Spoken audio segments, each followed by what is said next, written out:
What's up, Fin Maniacs listeners? Well, I gotta tell you, it is finally here. The college football playoffs are finally here. And out of the 32 playoff slots over the last 8 years, the Cincinnati Bearcats are the first team outside of the Power 5 conferences to have a shot at winning the national title. I'm your host, Hussam Patel, and I'm joined by a very special friend and guest, Shehan Jeyarajah of CBS Sports. Shehan, how are you doing today, my guy? I'm doing great. Thank you so much for having me. Of course, man. And I was just informed that you're actually going to be at the Cotton Bowl where Alabama and Cincinnati are going to be squaring off. How excited are you for that? Yeah, I mean, it's going to be a lot of fun. I've never actually seen a Nick Saban Alabama team play live, so that'll be a lot of fun. And I think no matter what happens in this game, it's going to be exciting, right? Because either we're going to see Cincinnati, one of the great underdog stories in the history of college football, pull off one of the biggest upsets ever, or we're going to see Bryce Young, the best quarterback maybe to ever play at Alabama, put together a great performance. So I think it's going to be a lot of fun regardless. I can't wait to go, and yeah, it should be a great game. I see you've already started trolling Dolphins fan talking about Bryce Young being the best Alabama quarterback to ever play. We would say it would be Tua Tagovailoa, but we'll let the troll. Only one to win the Heisman. That's all I got to say to that. Okay. All right. But Alabama is basically the lone college football playoff fixture in this. They win this, and the Tide will be one step away from its fourth CFP national title and head coach Nick Saban's eighth national championship. Now, it's looking like, they're playing up against Cincinnati. They're not one of the Power 5 teams. They've hung around a couple of other good teams, but it doesn't really show that they can hang with Alabama. Do you foresee them hanging around with Alabama today? Yeah, so I think that this is actually a pretty favorable matchup for Cincinnati. Obviously it's Alabama, right? Like Alabama's Alabama, and so you have to give that grain of salt to anybody, not just a Group of 5 team. But when you look at what Cincinnati does best, I think it does line up pretty well with what Alabama wants to do. Cincinnati has probably the best secondary in the entire college football playoff, if not the country. They've got two guys at cornerback, Ahmad Gardner and Kobe Bryant, who are both going to be playing on Sundays. Kobe Bryant won the Thorpe Award as the best defensive back in college football, and Ahmad Gardner is seen as the better player between the two. He hasn't allowed a touchdown in his entire career as a cornerback. He's a special player, and the other part of it, too, is that for Alabama, they're going to be without John Mechie III, who tore his ACL in the SEC championship game. So it's kind of going to be Jameson Williams versus those two guys in a lot of ways. So I think that there's some reasons for optimism for Cincinnati. I think that maybe a tougher matchup would have been a Georgia or something like that, who just really is looking to bulldoze you. But that's not really what Alabama's been this year. This isn't Alabama's best offensive line. This isn't Alabama's best defensive line. So I think that there are reasons to believe that Cincinnati can certainly hang in this game, but you never know until the game starts. Of course, and the Tide are so special in so many ways, and it's really been an off year for Alabama. And even though it's an off year, they're still in it to win it. The offensive front allows way too many tackles for loss. Bryce Young and the Tide backfield might be under siege with Majay Sanders coming off the edge, and potentially Wood, the safety, coming around the edges to get into the backfield and try to create some pressures onto Bryce Young. On the other side, the Bearcats haven't seen anything close to as amazing as the talent about to come from this Alabama pass rush. From what you've seen and heard overall this upcoming few weeks between Alabama and Cincinnati, how well can Cincinnati handle this Tide's defensive front? Yeah, I think that I almost head into this game assuming that Cincinnati's going to have to find ways to work around not being able to block Alabama's interior defensive line. They don't have, other than Will Anderson, they don't have a ton of outstanding guys at D end, but that middle is really fierce. And that's also been where Cincinnati's been a little weaker this year on the offensive line. So I do think that they're going to have to find ways to move the pocket. I'm just, again, kind of assuming heading into this game that Jerome Ford, their great running back, is going to struggle to run up the middle. I think they're going to have to try to get him to the edge. I think they're going to have to run a lot of zone read with quarterback Desmond Ridder and Jerome Ford just to kind of find opportunities for these guys in the run game. But the thing that I will say about the Cincinnati offense is that they have the most experienced quarterback in the college football playoff. In fact, Desmond Ridder has as many pass attempts as the other 3 starting quarterbacks in the college football playoff combined. So he has a mountain of experience. He's improved tremendously over the course of his career. He jumped from like 6 yards per pass attempt early in his career to 9 now. He hasn't used his legs as much as he has in the past, but he has the ability to. I almost compare this in some ways to some of the teams that have beaten Alabama earlier, where you have a quarterback who doesn't run all the time, but has the ability to and kind of stretch out the defense in that kind of way. So it's going to be a lot of kind of smoke and mirrors for Cincinnati, I think, on the offensive side of the ball, but they have some of the personnel to be able to do it, just in terms of having a couple explosive pieces, having an experienced quarterback who can run and pass at a high level, and also having a few weapons on the outside that, we'll get a chance to see whether they can challenge Alabama secondary. So from quarterback Desmond Ridder to Ahmad Sauce Gardner to Myjai Sanders, Brian Cook, Jerome Ford, and Kobe Bryant, you can go on and on and on and on.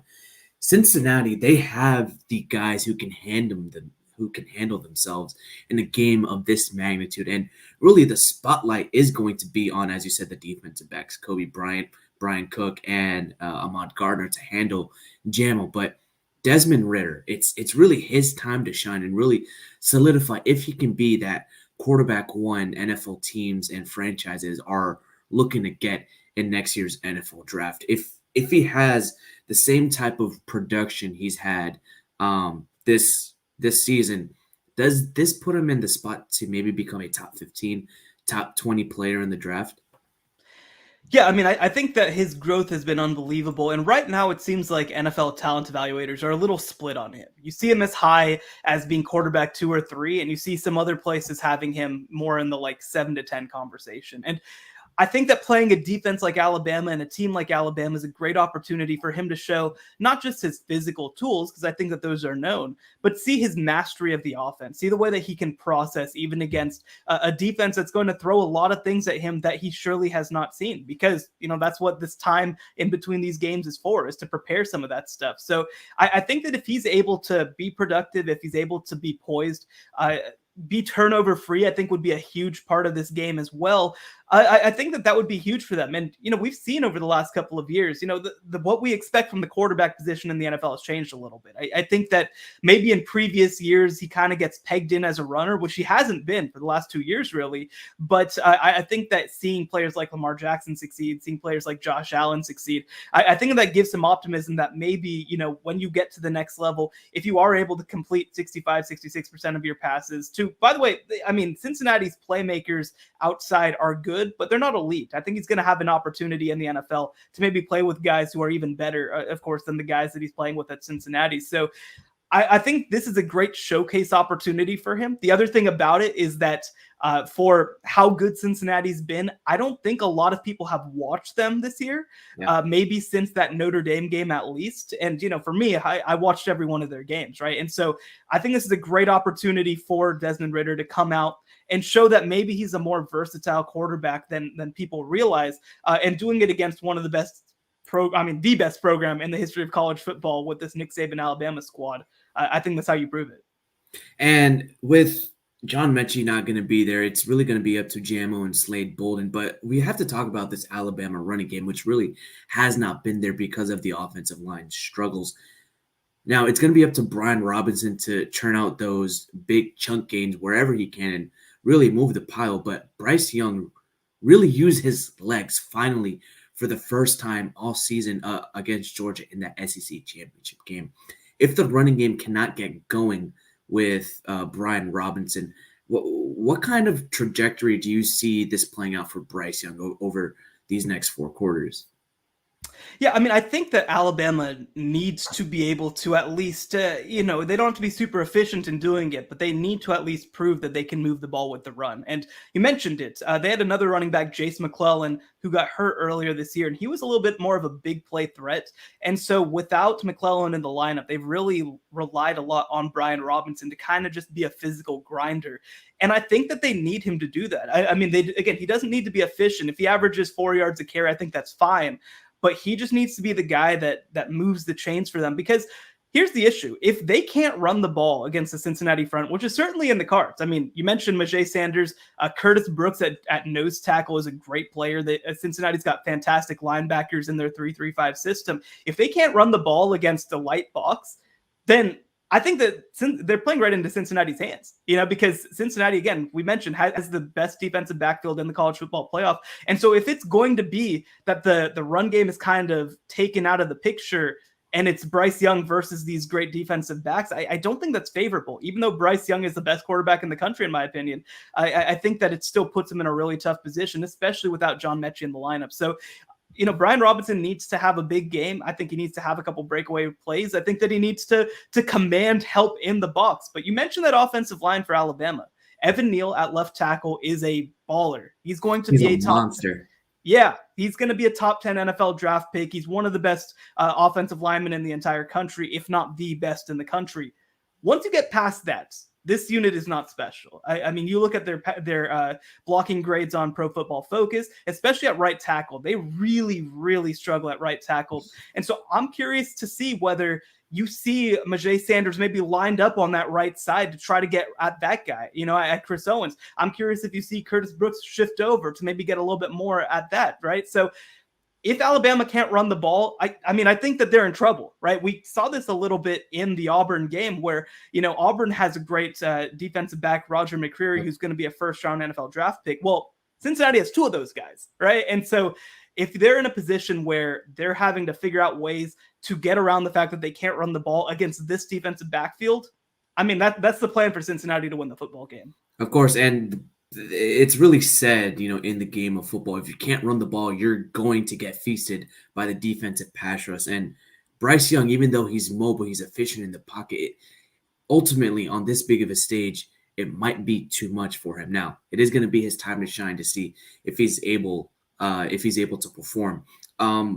For Cincinnati in that defensive backfield, there's been a lot of murmurs that Kobe Bryant might be lined up against Jameson Williams. And I don't know if you saw it early on this morning, but I believe Corey, he works in one of the analytics departments, either at PFF or one of the other bigger analytics departments that we've seen.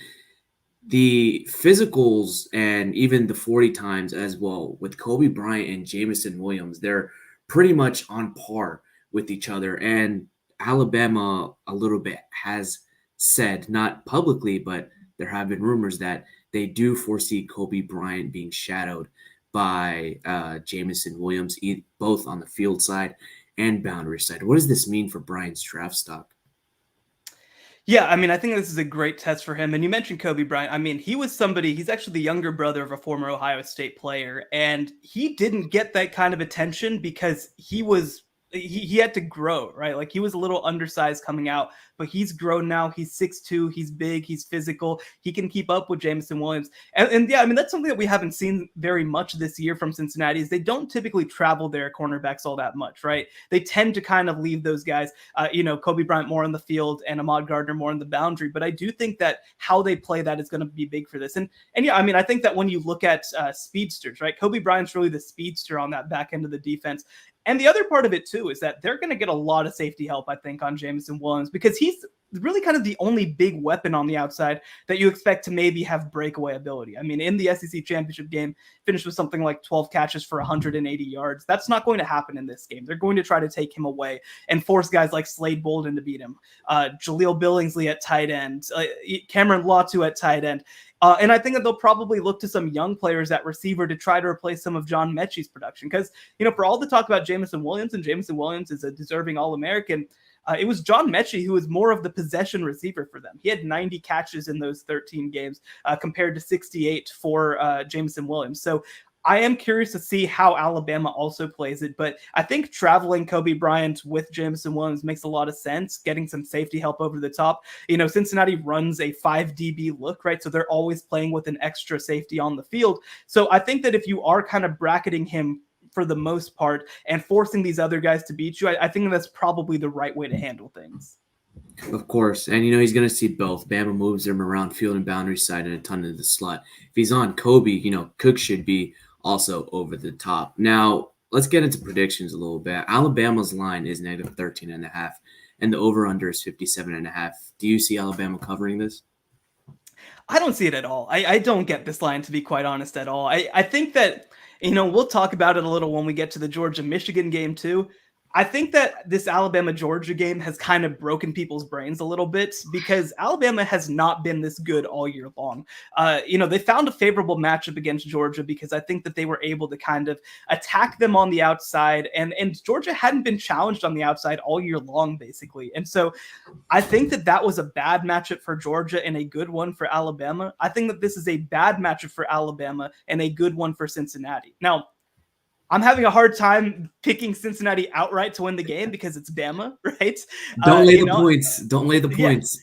But I do think that Cincinnati covers pretty easily. I think that this ends up being a pretty close game. And I think it also probably ends up being a lower scoring game. So I'd probably lean towards the under on this too, because I think that both teams, I think that for Alabama, right, I mentioned with Brian Robinson, I think that their most ideal game plan is kind of churning clock and moving the ball. And I don't think it's being explosive. I don't think that they're going to be able to do that with consistency. So if they're able to put together consistent offense and be hyper efficient, I still don't know whether that leads to a 30 plus 40 plus point number. And for Cincinnati, again, it's going to be a lot of dinking and dunking. It's going to be a lot of just trying to take yards where they can take them. Nick Saban had a great quote about Desmond Ridder where he basically said, the thing that Desmond Ridder does so well as a senior is he takes the yards that are there. And I think that that's going to be a huge key for this game is Desmond Ridder just taking the yards that are there. So I think Cincinnati is definitely able to hang close. I don't think they're going to be intimidated by talent. They played Georgia in a bowl game last year and they did lose by 3, but it was a very close game. They were not intimidated by talent. Earlier this year, playing Notre Dame, another very talented team, were not intimidated, won by 2 scores. So I think that Cincinnati keeps it close, but I think that Alabama pulls off a very close ball game. Score prediction. I'm gonna go 27-21. And one factor that I think could come into play here is that Cincinnati has the worst kicking game in the country. Yeah. And so in a game where I think points are going to be at a premium, it's no coincidence. I'm basically saying the difference is 2 field goals, right? I think that Cincinnati could have some really good drives that just stall out and they miss a field goal, and that ends up really changing the complexion of the game in a lot of ways. So 27-21.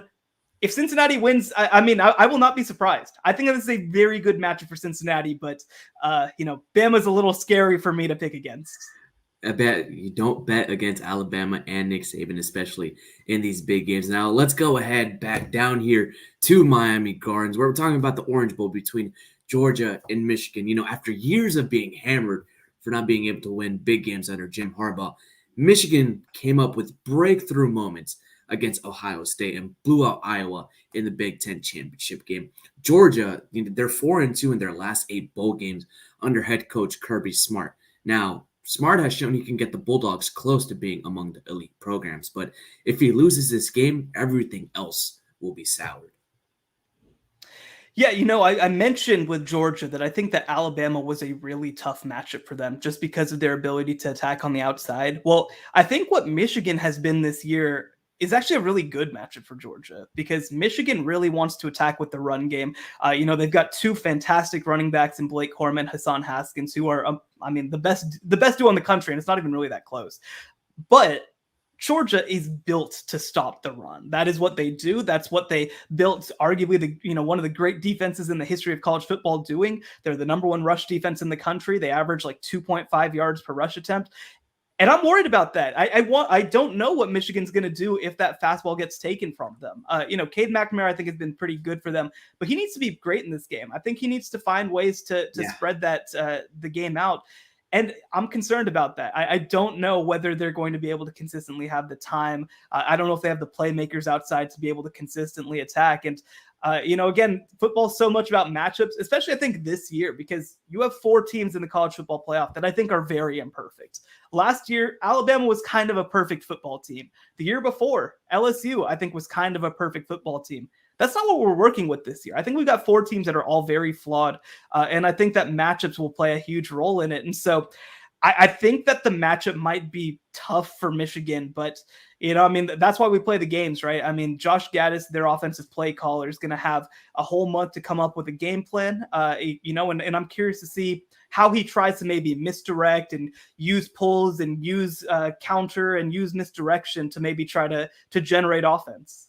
And look, the Wolverines, they're going to do what they do best, and that's run the ball. They're trying to control the game on the line of scrimmage. But you said it.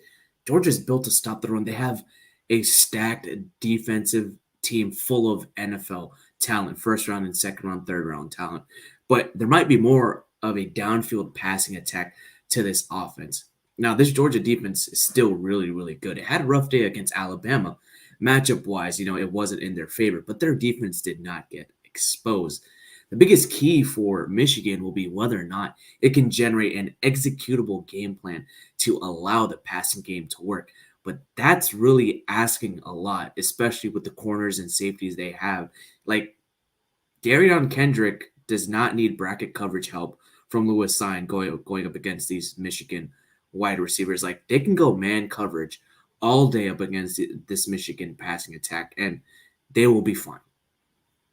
Yeah, no, I agree. And the other thing about it too is that when you look at the way that Michigan's defense is set up, right? They are set up to stop Ohio State. That's really what this team was built to do. And you have two fantastic pass rushers, obviously, in David Ojabo and Aiden Hutchinson, two guys who I could see both being drafted in the top 15 picks if things work out right. But that's not really what Georgia's trying to do, right? They're not trying to have their quarterback stand back in the pocket and wait for plays to develop downfield. They're really built around the run. They're really built around some quick play action and RPO action as well. So I'm curious too, how does their defensive coordinator at Michigan, Mike McDonald, how does he try to use these defensive ends in different ways, right? Because I think that if they're just pure pass rushers, I don't think that plays well against this Georgia offense. It's really trying to attack you up the middle, similar to Michigan in a lot of ways. And they're really trying to play off of play action. So I think that the key for this Michigan defense is going to have to be getting Georgia off schedule, because when Georgia is off schedule and Stetson Bennett has to make quicker decisions and has to throw the ball downfield, that's when they've struggled a little bit more, right? I mean, I looked up the numbers yesterday, and Stetson Bennett is averaging like 13 yards per attempt off of play action, because that's what he's built to do. That's what this Georgia offense is built to do. When he's asked to stand back in the pocket without help, without pressure, and deliver the ball downfield with consistency, that's where Stetson Bennett has struggled. So I think it's going to be huge. The other thing about this is that Michigan star safety Daxton Hill, another projected first-round pick, he has not been with the team up until maybe today.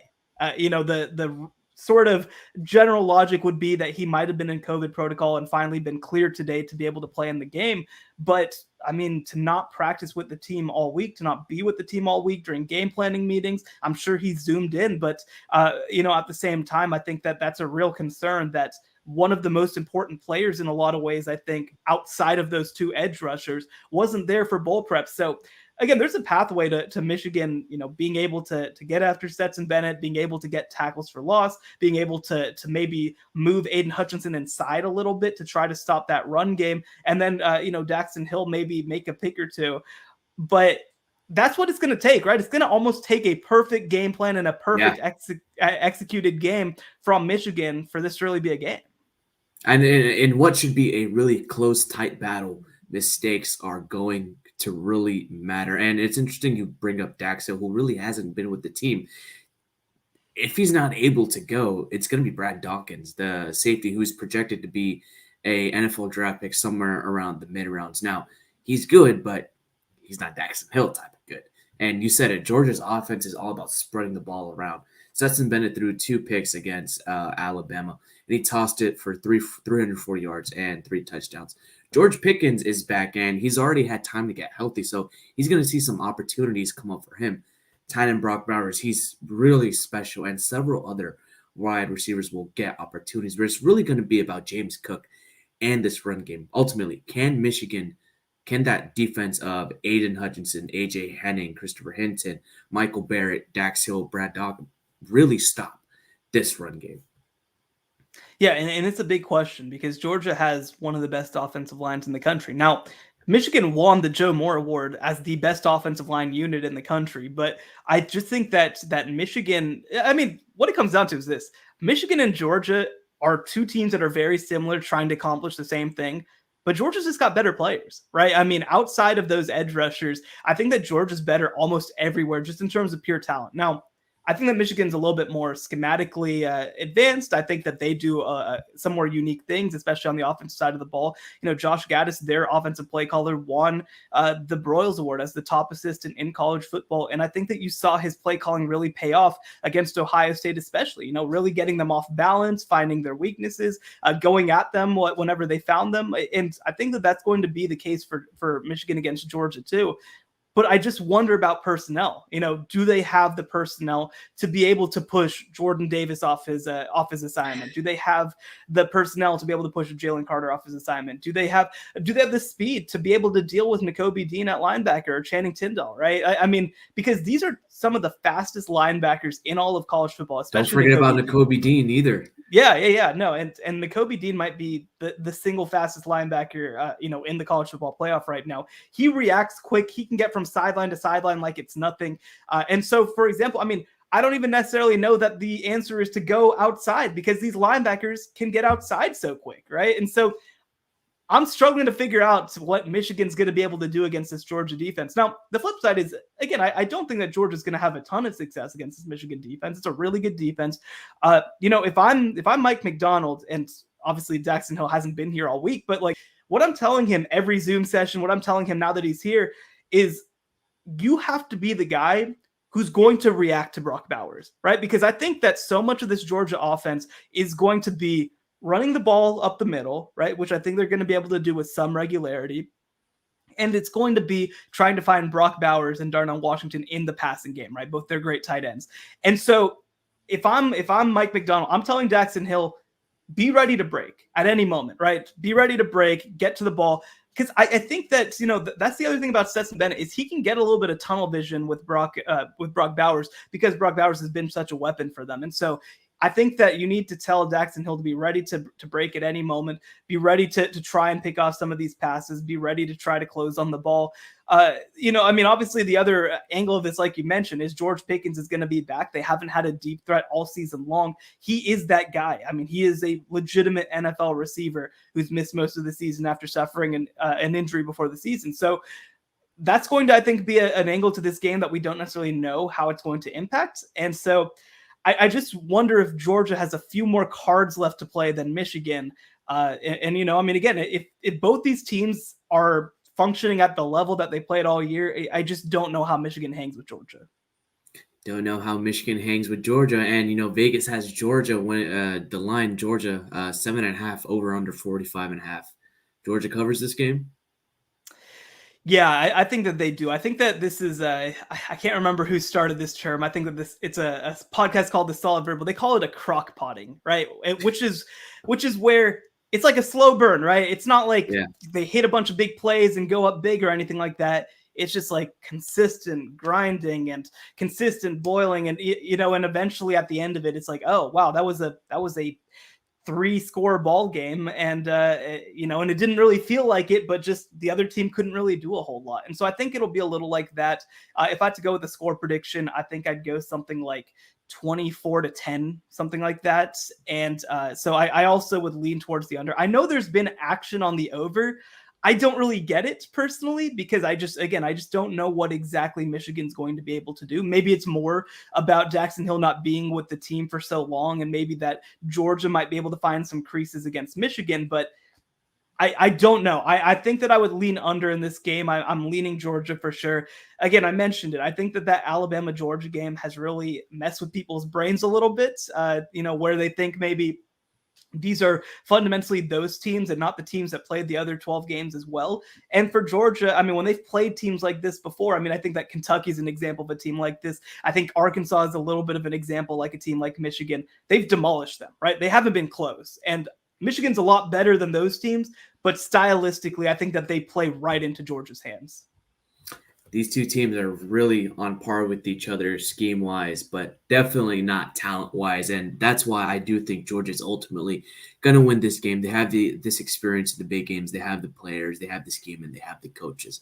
Everything is in Georgia's momentum. Now, it will be crazy if Michigan, if Mike McDonald and Joe Gibbs are really able to craft an executable game plan where they shock Georgia and possibly go up against Cincinnati or Alabama in the final. So that the Orange Bowl at 7:30 is really going to be fun to watch for. Before we let you go, Shehan, wanted to wish you a happy New Year. What's in store for you in 2022?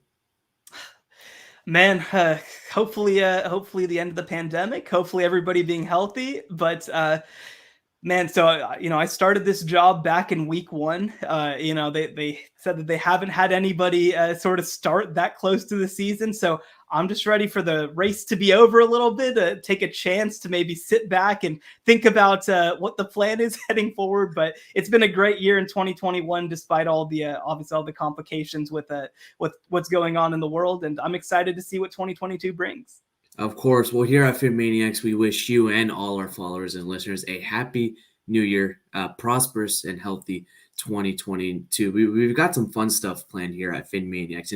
Draft season is about to come up. I'll have my articles and podcasts about the Shrine Bowl, the Senior Bowl, and the 2022 NFL Draft. And also, your Miami Dolphins, they're looking to get into the playoffs. So hopefully they beat Tennessee and New England into the new year. As always, folks, thank you guys for watching, and fins up, everybody.